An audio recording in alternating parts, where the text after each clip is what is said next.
ஒருமுறை நபி ஸல்லல்லாஹு அலைஹி வஸல்லம் அவர்களும் தோழர் அபூபக்கர் ரலியல்லாஹு அன்ஹு அவர்களும் பாலைவனத்தில் பயணித்துக் கொண்டிருந்தார்கள். அவர்களுக்கு கடுமையான தாகம் ஏற்பட்டது. அவ்வேளை உகுபா பின் முயித் என்பவரின் ஆட்டு மந்தையை ஒரு சிறுவன் மேய்த்து கொண்டிருந்தான். அச்சிறுவனை அணுகிய நபி ஸல்லல்லாஹு அலைஹி வஸல்லம் அவர்கள், சிறிது பால் தந்து எனது தாகத்தை தீர்ப்பீராக என்று கேட்டார்கள்.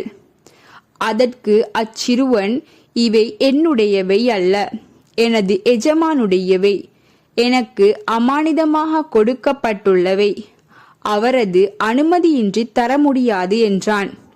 அச்சிறுவனின் அமானிதம் பேணும் தன்மையை பாராட்டிய நபி ஸல்லல்லாஹு அலைஹி வஸல்லம் அவர்கள், ஒரு கன்னியாட்டில் பால் கறக்க அனுமதிப்பீர்களாக என்று கேட்டார்கள். கன்னியாடு பால் சுரக்காது, முடியுமானால் கறந்து கொள்ளுங்கள் என்றான் சிறுவன். அந்த ஆட்டின் மடுவை தனது கரத்தால் தடவிய நபி ஸல்லல்லாஹு அலைஹி வஸல்லம் அவர்கள் ஏதோ உச்சரித்து மடுவை கழுவி பால் கறந்தார்கள். அத்துடன் பாலை குடித்து தாகம் தீர்த்து கொண்டார்கள். பின்னர் முன்போல் ஆகிவிடு என்றார்கள்.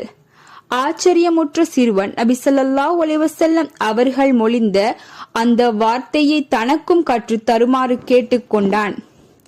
நபி ஸல்லல்லாஹு அலைஹி வஸல்லம் அவர்கள், நீ கற்பது மட்டுமல்ல, உலகத்தாருக்கும் அதனை கற்றுக் கொடுப்பீர் என வாழ்த்தினார்கள். பின்னர் அச்சிறுவன் இஸ்லாத்தை ஏற்றுக்கொண்டதோடு நபி ஸல்லல்லாஹு அலைஹி வஸல்லம் அவர்களின் நெருங்கிய தோழராகவும் மாறினான். அச்சிறுவனே அப்துல்லா இப்னு மஸ்ஊத் ரலியல்லாஹு அன்ஹு அவர்கள் ஆவார்கள்.